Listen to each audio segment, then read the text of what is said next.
అందరికి శుభాశిష్యులు, శుభాభివందనములు. మన యోగ రహస్యాలు హీలింగ్ క్లాస్లో మీరు ఒక అద్భుతం చూడాలంటే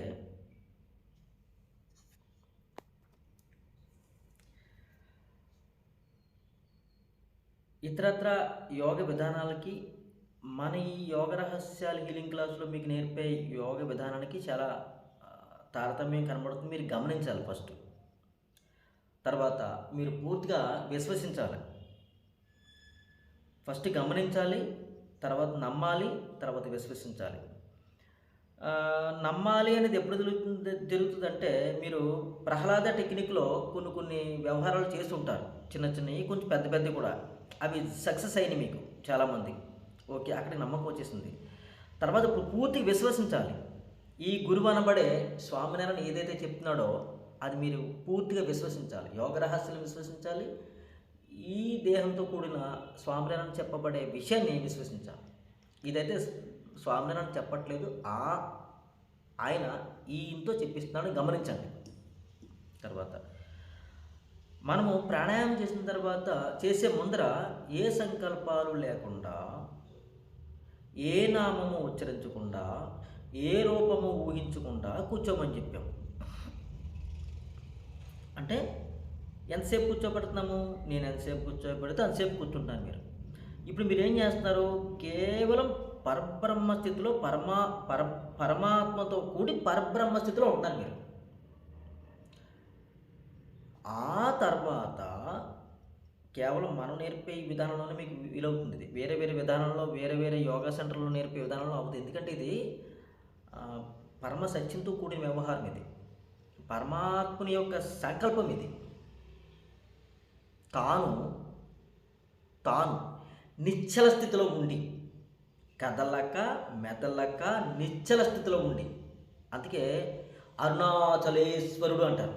ఇక్కడ ఏమంటారు? అరుణాచలేశ్వరుడు.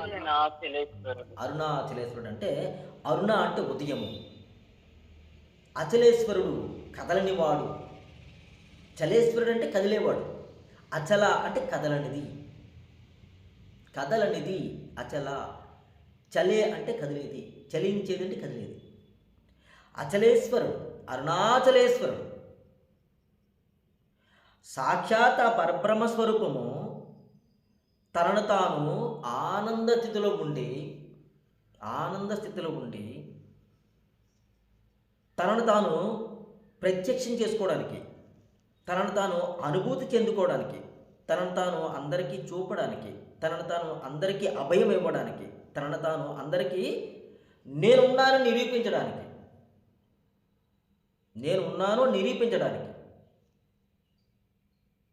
తానే అచలేశ్వరుడిగా మారాడు. కదిలి బ్రహ్మకి విష్ణువుకి తన యొక్క శక్తి ఏంటో చూడమన్నాడు. తన యొక్క ఆది అంతాన్ని చూడమన్నాడు. చూడమన్న తర్వాత విష్ణు వెళ్ళాడు, ఎక్కడ కనబడలేదు, కిందకి వెళ్ళిపోయాడు, కనబడలేదు. బ్రహ్మ వెళ్ళాడు, పైకో కిందకో సంథింగ్, మళ్ళీ దీన్ని పాయింట్అవుట్ చేయదు మీరు. బ్రహ్మ వెళ్ళాడు, తనకి కనబడలేదు, ఎంత దూరంలో కనబడట్లేదు. బ్రహ్మకి ఒక అహంకారం వచ్చిందనమాట. నాకు కనబడలేదంటే ఏమంటాడో శివుడు అంటే మీరు అనుకున్న శివుడు కాదు, పరబ్రహ్మ స్వరూపం. శివలింగం కానీ శివుడు మీరు రూపం ఉందే శివుడికి, లేదంటే ఆత్మలింగం ఉందే దీనికి కాదు, పరబ్రహ్మ స్వరూపాన్ని చెప్తాను మీకు. నేను ఏమనుకుంటాడో పరబ్రహ్మ స్వరూపం, లేదంటే విష్ణు దగ్గర తక్కువైపోతానేమో అని చూసినట్టు భావించాడు. తన యొక్క అంతాన్ని చూసినట్టుగా భావించాడు. వస్తున్నప్పుడు ఒక మొగలు పువ్వు కనబడింది. దానికి తెలిసి ఏం కనబడదని దాన్ని అన్నాడు, సాక్షి కింద పెట్టుకున్నాడు అనమాట. కనబడిందని చెప్పు అని. కొంత దూరం వస్తే ఆవు కనబడింది. దాన్ని కూడా చెప్పాడనమాట, నాకు కనబడింది అని చెప్పు అని. పాప ఈ రెండు కూడా పైకి వచ్చినాయి. విష్ణు కూడా పైకి వచ్చాడు, బ్రహ్మ కూడా పైకి వచ్చాడు. వచ్చిన తర్వాత విష్ణువుని అడిగాడు పరబ్రహ్మ స్వరూపం, నీకైనా కనబడిందా అని. నాకు కనబడలేదు అన్నాడు. అప్పుడు బ్రహ్మను అడిగితే కనబడ్డాది అన్నాడు. కనబడ్డాది అన్నారు. ఎలా చెప్తున్నావు అంటే, ఇంకో నేను చెప్పడం కాదు, ఇంకో సాక్ష్యం అని చెప్పి మొగలు పువ్వు చూపిస్తే మొగలు పువ్వు కనబట్టి చూసాడు బ్రహ్మ అని చెప్పి. ఆవు 33 కోట్ల దేవతా స్వరూపం అనమాట. దానికి ఇది ఏం చెప్పాలో అర్థం కాలేదు. అందుకోసం తలతో ఇలా ఇలా ఉంది, తోకతో ఇలా ఇలా ఉంది. పరబ్రహ్మ స్వరూపము అన్నాడు, బ్రహ్మ నాది ఎవరు చూడలేరయ్యా, విష్ణువు చెప్పాడు కరెక్ట్గా చూడలేదని, అతను కరెక్టు, నువ్వు కరెక్ట్ కాదు, ఇంకో నీకుతో పాటు వచ్చినాయా ఇవి కూడా కరెక్ట్ కాదు అని మొగల పువ్వుకి పూజ అర్హత లేకుండా చేశాడు. ఆవుని నువ్వు ఎవరైతే నీ మొహాన్ని చూస్తారో పూజ చేస్తారో వారికి మంచి జరగదు, నీ తోక చూసి చేస్తే మంచి జరుగుతుంది సత్యం చెప్పావు కాబట్టి. రైట్. బ్రహ్మకి 4 తలలు ఉన్నాయి కదా, ఒక తలను తీసేసాడనమాట. ఈ అజ్ఞానంతో నువ్వు చెప్పావు కాబట్టి నీకు ఈ అజ్ఞానంతో కూడిన తల ఉండకూడదని తీసాడు. సో ఇప్పుడు పరబ్రహ్మ స్వరూపము తనకు తానే అచలేశ్వరుడి కింద, అరుణాచలేశ్వరుడి కింద, అచలం అంటే కదులుతూ, అప్పుడు బ్రహ్మ అన్నాడనమాట, తండ్రి మేము చేసిన తప్పు క్షమించండి, మాకులాగే ఇంత జ్ఞానం ఉన్న మేమే ఇలా తప్పులు చేస్తామంటే, అజ్ఞానులు మానవులు చాలా తప్పులు చేస్తూ ఉంటారు, వారికి ఉద్ధరణ జరగాలి, వారికి మంచి జరగాలి. ఎలా జరగాలి అంటే మీరే చేయండి అంటే, అప్పుడు పరమేశ్వరుడు డైరెక్ట్గా అరుణాచలేశ్వరుడి కింద గిరి కింద ఏర్పడిపోయాడు. ఇక్కడ ఇది అచలేశ్వరుడు. ఇది ఒక విధానం చెప్పాను. అంటే తనకు తాను ఉన్నాను చెప్పుకున్నాడు అనమాట. కదలని స్థితిలో ఉండి, నిశ్చల స్థితిలో ఉండి తాను సంకల్పం చేసుకుంటే ఇదంతా జరిగింది. ఇదంతా జరిగింది అంటే తన సృష్టిలో భాగంగా గురూజీ ఇందాక నేను అడిగిన ప్రశ్నకి దీనికి సమాధానం ఏంటండి, అసలు దీనికి దాని లింక్ ఏంటండి, అదే చెప్తాను మీకు. తాను నిశ్చల స్థితిలో ఉండి చేసుకున్న సంకల్పమే ఈ అరుణాచలేశ్వరుడి కింద ఉదయించడము. అరుణ అంటే ఉదయము, ఉదయించడం. అలాగా మనమంతా కూడా ఆలోచనారహిత స్థితిలో పరమాత్మని యొక్క స్థితితో ఉండి చాలాసేపు ఉన్నాం మనం. ఇప్పుడు మీ మనస్సులో ఏ సంకల్పం అయితే ఉందో జరుగుతున్నట్లుగా చూడమండి అన్నాను. చూడండి అంటే జరుగుతున్నట్లుగా చూడండి. చూస్తే అప్పుడు మీ మనస్సులో ఉదయించింది ఏదైతే ఉందో అది దివ్య సంకల్పం వస్తుంది, అది జరుగుతుంది కూడా. ప్రయత్నం చేయండి. అంటే ఇవాళ చేసినటువంటి రేపే రిజల్ట్ వస్తుందని అయితే నేను చెప్పలేను. మీ యొక్క సాధనా స్థితితో, మీ యొక్క నిశ్చల బుద్ధితో, మీ యొక్క విశ్వాసంతో కూడా ఉంటుంది అంతా. అవిశ్వాసంతో ఉంటే ఏది కూడా జరగదు. నాకు ఏ కోరికలు లేవు, సత్యరావు గారు మీకు ఏ కోరికలు లేకపోవచ్చు, బట్ శ్రీనివాస్ గారికి కోరికలు ఉండొచ్చు, ఎందుకంటే వారి కుటుంబాన్ని అభివృద్ధి చేసుకోవడానికి. బట్ సౌమ్యకు కోరిక ఉండొచ్చు, తన బిడ్డలు బాగుండాలని. అలా రకరకాల తల్లికి రకరకాల తండ్రులకి కోరికలు ఉండొచ్చు. మరి వారి కోరికలు ఎలా తీరుతాయి? నా వాళ్ళు బాగుంటేనే నేను బాగుంటాను. ఇది యోగ రహస్యాల ఫస్ట్ థింగ్. అలా నా వాళ్ళు బాగు కోసం నేనేదో కర్మ చేసేస్తాను, నా వాళ్ళు బాగు కోసం నేను డబ్బు సంపాదించేస్తాను, నా వాళ్ళ బాగు కోసం వాళ్ళకి ఏం కావాలో అది ఇచ్చేస్తాను కాదు. వారి కాళ్ళ మీద, వారు ఈ భూమి మీద ఏదైతే చేయాలో చేయడానికి నేను సహకరించాలంతే. That's it. ఇది మన యొక్క తల్లి తండ్రిగా మన యొక్క కర్తవ్యం పూర్తయిపోయింది కదా. దానికోసం మీరు ఏం చేయాలో చేసుకోండి, సంకల్పం పెట్టుకోండి. అంతేకాని పక్కింటి వాడు కారు కొనుక్కున్నాడు కదని చెప్పి నేను పెద్ద కారు కొనుక్కుందామని, పక్కింటి వాడు ఒక ఇల్లు కట్టుకున్నాడు కానీ వాడికంటే పెద్ద ఇల్లు కట్టుకుందామని, పక్కింటి వాడు 1 ఎకరం పొలం కొన్నాడు కానీ నేను 4 ఎకరాల పొలం కొనాలని సంకల్పాలు వద్దు. ఇవి మీకు విపరీతానికి దారితీస్తాయి. ఈ భూమి మీద మనం ఆనందంగా జీవించడానికి వచ్చాము, భార్యని కట్టుకున్నాము, భర్తను కట్టుకున్నాము, మనిద్దరం కలిపి పిల్లల్ని కన్నాము, మన నలుగురు కలిపి ఆనందంగా జీవించడానికి భూమి మీదకి వచ్చాము. ఆనందము నాట్ సుఖము. సుఖం వెనకాల దుఃఖం ఉంది, సుఖం వెనకాల కష్టం ఉంటుంది. ఆనందంగా జీవించాలి.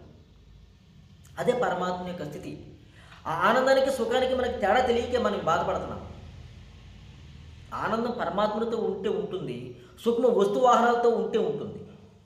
చూడండి, సుఖము వస్తు వాహనాలతో ఉంటూ ఉంటుంది. ఆ వస్తువు వాహనం బాగుంటే సుఖం ఉంటుంది, పాడైపోతే దుఃఖం వస్తుంది. రూ. 1,00,000 పెట్టి మొబైల్ కొనుక్కుంటే సుఖం వస్తుంది, అది కొద్దిసేపే. ఆ రూ. 1,00,000 డబ్బు సంపాదన ఎంత కష్టపడ్డావు నువ్వు? ఎన్ని రోజులు కష్టపడ్డావు? లేదు, అప్పు చేసి కట్టాను, కొన్నాను. ఓకే, అప్పు చేసి కొన్నా కట్టాలి కదా, దానికి ఎంతకాలం కష్టపడి నువ్వు కట్టాలి. పక్కింటి వాడు యాపిల్ ఫోన్ కొనుక్కున్నాడు కదా, నేను కూడా కొనుక్కోవాలి 1,00,000 చిల్లర పెట్టి. ఉపయోగం ఏంటి? సంతోషం గొప్పదని చెప్పుకోవడం తప్ప ఉపయోగం లేదు. సో ఆ విధంగా ఇది కాదు, నెసెసిటీ ఉంది, అవసరం ఉంది, ఆ అవసరం ఫుల్ఫిల్ అవ్వట్లేదు, ఇప్పుడు ఫుల్ఫిల్ అవుతుంది, మీకు ఖచ్చితంగా అవుతుంది. నేను ఆనందంగా ఉండాలంటే నా కుటుంబ సభ్యులు ఆనందంగా ఉండాలి, నా కుటుంబ సభ్యులు ఆనందంగా ఉండాలంటే నేను నా కుటుంబ సభ్యులు ఆనందంగా నడిపించాలి. గమనించండి, సుఖాల్లో నడిపించడం కాదు, దుఃఖాల్లో తోసేత్తము కాదు. మీరు ఎప్పుడైతే సుఖంలో నడిపించారో వాళ్ళని దుఃఖాల్లో తోస్తున్నట్టు గమనించండి. మీరు కానీ మీ కుటుంబ సభ్యులు కానీ మీ పిల్లల్ని కానీ సుఖంలో పెట్టాలి అనుకుంటున్నారా, మీరు దుఃఖంలో పడతారు, వాళ్ళని దుఃఖంలో పెడతారు. ఎందుకంటే నా బిడ్డకి ఒక అవసరాన్ని ఏర్పాటు చేసేసాను, ఒక సౌకర్యాన్ని ఏర్పాటు చేసాను, ఆ సౌకర్యం ఖచ్చితంగా ఎప్పటికీ ఉండదు. అది పోయినాడు వాడు మిమ్మల్ని తిట్టుకుంటాడు. నా తండ్రి ఈ సుఖానికి అలవాటు చేశాడు, ఇప్పుడు ఆ సుఖం నాకు కోల్పోయాను, నా తండ్రి కనుక కష్టంలో పెట్టుంటే కనుక ఇది కోల్పోదును, కోల్పోయినా నాకు వచ్చింది కోల్పోయినా కూడా నేను కష్టంలో నిలబడదు అంటాడు వాడు. నేను చెప్పింది ఏమైనా తప్పుగా అనిపిస్తుంది మీకు ఎవరికన్నా? భావించండి, ఒకసారి అన్మ్యూట్ అవ్వండి.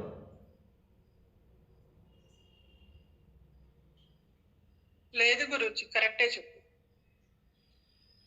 చెప్పేది నిజం గురూజీ, జరిగేది సత్యం.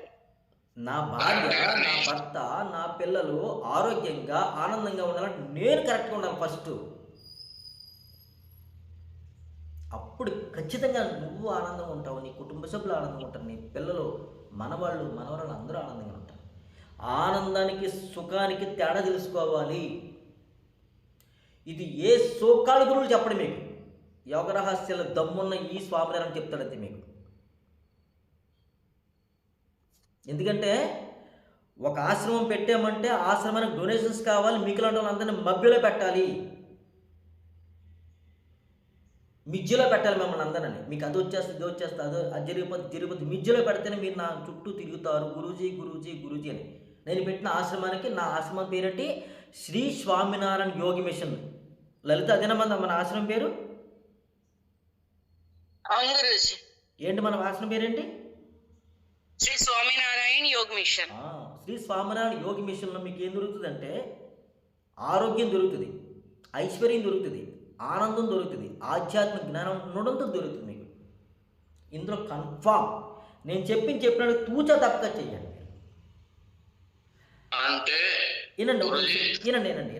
వినండి.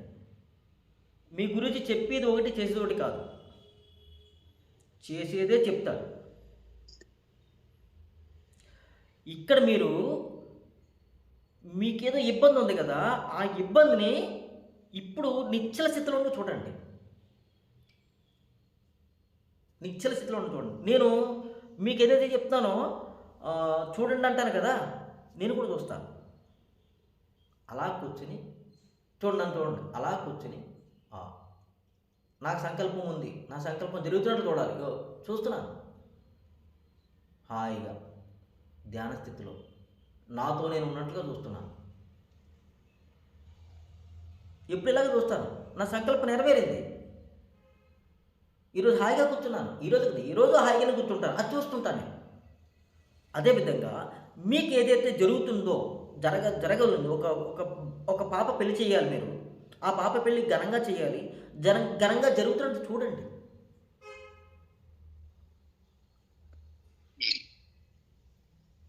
మీరు ఒక ఇల్లు కట్టుకోవాలనుకుంటున్నారు, కట్టుకోలేకపోతున్నారు. మీ దగ్గర డబ్బు ఉంది, స్థలం ఉంది, కట్టుకోవడానికి అవకాశం కుదరట్లేదు, ఎందుకో కుదరట్లేదు. ఇప్పుడు ఆ ఇల్లు కట్టుకున్నట్టుగా ఆ ఇంట్లో సుఖంగా జీవిస్తున్నట్లుగా చూడండి.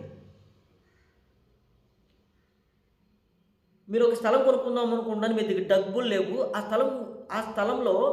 స్థలంలో మీరు హాయిగా రిజిస్ట్రేషన్, ఆ స్థలాన్ని కొని రిజిస్ట్రేషన్ చేస్తారంటే చూడండి.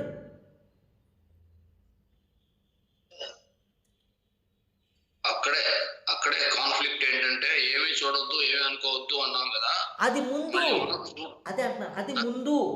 స్వామినారాయణగా ఉన్న నేను మాయలో మాలిన్యంతో కూడి ఉంటే నేను ఏ సంకల్పాలు చేసి జరగవు. అదే నిశ్చల స్థితిలో ఉండి చూసుకోమంటున్నారు మళ్ళా. Got it. నిశ్చల స్థితిలో ఉండండి. ఇప్పుడు నేను ఉన్నాను, ఏం కూర్చోకుండా నేను కారు కొనేద్దాం అనుకుంటున్నాను, కారు కొంటాను, ఇది కుదరదు.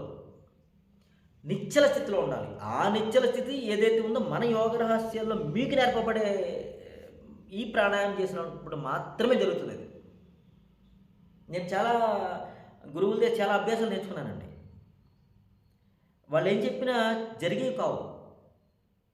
నేను నా గురువు దగ్గర నేర్చుకున్న ఈ యోగ రహస్యాల టెక్నిక్ ద్వారా నేను ప్రాక్టీస్ చేసి సంపాదించింది ఇదంతా కూడా.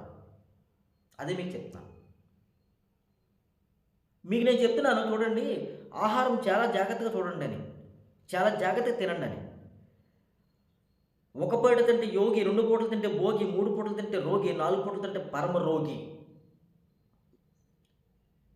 ఆహారాన్ని చాలా వరకు వండుకు తినకుండా పచ్చి తినండి అని చెప్తున్నాను. ఇదిగో ఇప్పుడు ఇందాక మీతో ఏదో చేస్తూ ముందుగానే 7 శనక్కాయలు ఉడకపెట్టేసా. కనబడుతుందా మీకు? కనిపించింది గురుజీ. ఇదిగో ద్రాక్ష పళ్ళు కనబడుతున్నాయా? కనిపిస్తున్నాయి. ఇదిగో అరటి పళ్ళు కనబడుతున్నాయా? కనిపిస్తున్నాయి గురు. అది నా కూరగాయలు. మీ గురూజీ చెప్పేది ఒకటి, నేను చేసేది ఒకటి ఉండదు. నేను చెప్పేదే చేస్తా, నేను చేసేదే చెప్తా. సో నన్ను ఫాలో అవుతే మీరు చాలా ఆరోగ్యంగా ఉంటారు, ఆనందంగా ఉంటారు, ఐశ్వర్యంగా ఉంటారు. సోకాళ్ళు గురువులు ఎవ్వరు కూడా చేసి చెప్పరు. పైకి చెప్పేది ఒకటి, వాళ్ళు చేసేది లోపల ఒకటి. నా బెడ్ చూసారా? ఇక్కడే పడుకుంటున్నా, ఇక్కడే చేస్తున్నా, ఇక్కడే కూర్చొని ధ్యానం చేస్తాను. మన హంసతూలిక తలపమే నేను పడుకోలేక కాదు, పడుకోకుండా ఉండలేదు. అవన్నీ చిన్నప్పుడు చాలా చేశాను. బట్ అవి సుఖాన్ని ఇస్తాయి, నన్ను భోగంలో ఉంచుతాయి, నన్ను యోగంలో ఉంచవు. అంటే నేను యోగంలో ఉందామనుకున్నాను కానీ నా ఈ ప్రణాళికలు అవన్నీ. మీరు భోగంలో ఉందామనుకుంటే భోగంలో ఉండండి, తప్పేమీ కాదు, హాయిగా జీవించండి. బట్ దాంట్లో కూడా ప్రికాషన్స్ తీసుకోండి అని చెప్తున్నాను మీకు. ఎవరికి నాకలా ఉండమని అస్సలు ఎవరికి చెప్పట్లేదు, మీకు జరగకూడదు కూడా, జరగాలనుకుంటే మంచిది కూడా. ఇది చెప్తున్నా, అది చెప్తున్నా. బట్ మీకులాగా నేను సుఖంగా ఉన్నాను ఒకప్పుడు, మీకులాగా భోగంలో ఉన్నాను ఒకప్పుడు. ఈ భోగాన్ని తగ్గించుకోవద్దు, దీన్ని దాటి స్థితికి వస్తే రండి, ఓకే, నేనేం కాదంటలేదు. బట్ ఆ భోగం కోసము నేను చెప్పి ప్రాక్టీస్ చేసేసేయండి. మీరు భోగంలో ఉంటారు ఖచ్చితంగా. దుఃఖంలో మాత్రం ఉండరు, కష్టంలో మాత్రం ఉండరు, నష్టంలో మాత్రం ఉండరు. ఓకేనా? గురుజీ నేను ఒక ప్రశ్న అడుగుతాను. అడుగు తల్లి. అంటే మీరు చెప్పారు కదా గురూజీ, మన పిల్లలకి మనం అన్ని అలవాటు చేయకూడదు, వాళ్ళని సుఖంలో ఉంచకూడదు అనేసని. ఇప్పుడు బయట కంపేర్ చేసుకుంటే వాళ్ళు, ఇప్పుడు మా అమ్మ నాన్న నాకు ఏమి ఇవ్వట్లేదు అంటే ఇప్పుడు మనకు తెలుసు కదా గురూజీ, ఇది మంచి ఇది చెడు అందుకని ఇవ్వకూడదు అనేసని. కానీ పిల్లలు ఏమనుకుంటారంటే వీళ్ళు ఎన్నాళ్ళు అయిపోయింది, వీళ్ళ ఏజ్ అయిపోయింది, ఇప్పుడు మా దాకా వచ్చేటప్పటికి మాకేమి ఇవ్వట్లేదు, మమ్మల్ని కష్టపెడుతున్నారు అనే ఫీలింగ్ ఉంటుంది కదా గురూజీ పిల్లలకి. అది మరి అందుకే నేనేం చెప్పాను, ముందర మీరు మారండి, మిమ్మల్ని చూసి మీ పిల్లలు మారతారని చెప్తున్నారు కదా. ముందర మీరు మారండి, మీరు చెప్పడం కాదు, మీరు ప్రాక్టీస్ చేస్తూ, మీరు ఆచరణలో ఉంటూ, మీ ఆచరణ చూస్తుంటారు వాళ్ళు. పిల్లలకు తెలియదు, పక్క పిల్లవాళ్ళు అలా వెళ్తుంటే చాక్లెట్ కొనుక్కుంటూ నాకు చాక్లెట్ కొనివ్వమా అంటాడు. ఓకే, కొనివ్వడం కాదు మెయిన్, బాబు బాధపడుతారు, పాప బాధపడుతుంది, కొనివ్వడం కాదు. దానివల్ల ఏ అనారోగ్యం వస్తుందో కొన్ని పైన మీకు గూగుల్లో కొడితే వస్తున్నాయి, చూపిస్తున్నారు వాళ్ళు, ఉన్నాయి, చూపించింది వాళ్ళకి. అవి తినడం వల్ల ఏ అనారోగ్యం వచ్చిందో, ఎంతమంది బాధపడుతున్నారో ఉన్నాయి, మీరు సెర్చ్ చేయండి. అమ్మా అవి తింటే ఇలా అనారోగ్యం వస్తుందమ్మా, ఇవి తింటే ఇలా ఆరోగ్యం వస్తుందమ్మా, చూపించండి. మీరు నేర్చుకోండి, మీరు ప్రాక్టీస్ చేయండి, మీరు చూపించండి అని చెప్తున్నాను మీ పిల్లలకి. మీ మనవాళ్ళకి మనవరాలకి. అది ముందు ఆచరణ మీరు ఉండండి అని చెప్తున్నాను, మీ పిల్లల్ని పెట్టమని చెప్పట్లేదు నేను. అవునా కదా? హరే కృష్ణ గురుజీ. హరే కృష్ణ. అర్థమైందా? అర్థమైంది గురుజీ. మిమ్మల్ని ఎక్కడ కూడా బాధలు ఉండమని చెప్పట్లేదు, మిమ్మల్ని ఎక్కడెక్కడ వస్తు వాహనాల నుంచి దూరంగా ఉండమని చెప్పట్లేదు, మిమ్మల్ని ఎక్కడెక్కడ కోరికలు సంకల్పాన్ని దూరంగా ఉండమని చెప్పట్లేదు. అవి దాటితేనే యోగ స్థితి. చూడండి, మీకు ఏ కోరిక ఉండి చచ్చిపోతే మీరు యోగంలో లేరు, మీరు ఏ సంకల్పం ఉండి చచ్చిపోతే మీరు యోగంలో లేరు. అవి కోరికలు తీర్చుకోవాలి, అధిగమించాలి. ఇప్పుడు లలిత అడిగిన ప్రశ్న, చిన్నప్పుడు వాడు చాక్లెట్ అంటారు, బిళ్ళ బిస్కెట్లు అంటారు, అంతవరకు వచ్చింది. ఇంకా ముందుకు వెళ్ళినాక పక్కింటి ఆయన ఏమో 10 ఎకరాలు ఇచ్చాడు, మా నాన్న ఏమో 2 ఎకరాలు ఇచ్చాడు, లేదా ఏమీ లేదు, ఆ ప్రశ్నలు వస్తాయి పెద్ద అయినా, పిల్లలు పెద్ద అయినా. అదేనండి, సో ఇది నెవర్ ఎండింగ్.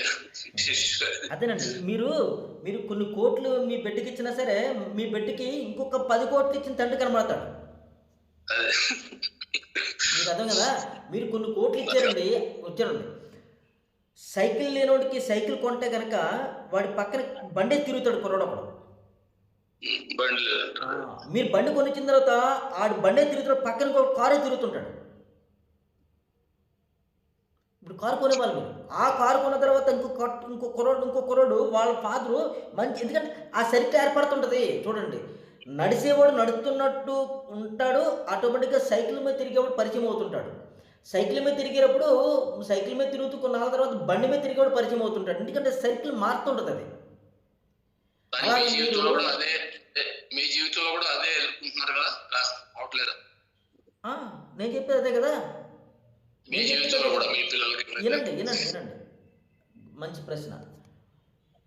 నేను 4 అడుగులు 8 అంగుళాలు ఎత్తు బైక్ మీద కూర్చుంటే నా కాళ్ళు కూడా కింద కానవు, జస్ట్ 2 వేలు మీద ఉంచుంటాను.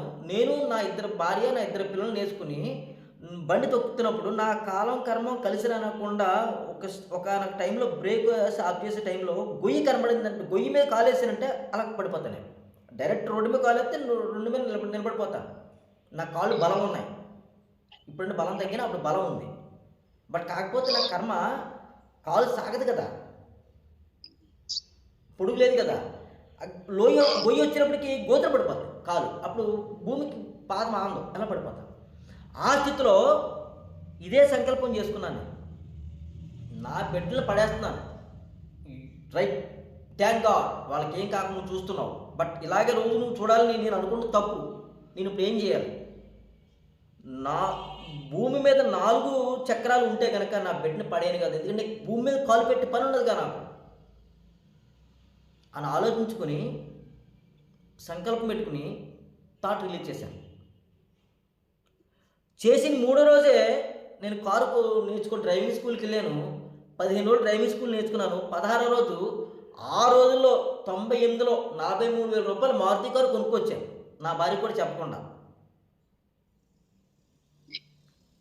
కారు తీసుకొచ్చిన తర్వాత ఎవరితో స్నేహితుడితో లేదా డ్రైవింగ్ స్కూల్ వాళ్ళతో అనుకుంది, లేదు మనకు కొన్నాను లక్ష్మి అన్నాను. కొన్నారా అంది. కొన్నానన్నా కారు అందండి. ఏంటంటే పాత కారు, మీరు కొంటే కొత్త కారు తేవాలి, నన్ను వేసుకు తెప్పాలి, అదే పాత కారులో తిప్పుతారా అంది. అంటే అలా అనలేదు ఊరితే. ఇప్పుడు ఈ వీడియో నా భార్య కూడా అవుతుంది, అలా అనలేదు, భార్య కూడా అవుతుంది, సరదాగా చెప్తాను. అంటే కొత్త కారు ఉంటే గొప్పగా ఉంటుంది, పాత కారు ఉంటే ఎలా ఉంటుంది? నేను అన్నా, లేదు మీ అమ్మగారి దగ్గర ఇంకేమి డబ్బులు తేలేదు, మా నాన్నగారు ఏమీ డబ్బులు ఇవ్వలేదు, నా తాహతులు ఈ కారు కొన్నాను, సరదాగా తిరుగుతాము, ఎందుకంటే మిమ్మల్ని పడేయకుండా ఉంటానని చెప్పి అట్లా తిరిగామన్నమాట. నీడు మీకు తీరుతుంది, కోరిక తీరుతుంది, నీడు తీరుతుంది, ఖచ్చితంగా చెప్పేది అది మీకు. సో ఆ రోజు ఈ రోజు నా బిడ్డలని నా భార్యని పడేలేదు బండి మీద. నా భార్య ఇప్పటికీ అంటది, మీరు బండి కంటే కూడా కారు బాగా డ్రైవ్ చేస్తారండి అని. ఓకేనా? బాగా చెప్పానా? బాగా చెప్తారు గురు. సరదా ఉండాలి మనకి, ఓకే, లేదా సీరియస్ అయిపోతుంది. రైట్, అందుకనే నేను సుబాని గారు ఉన్నాం. ఈ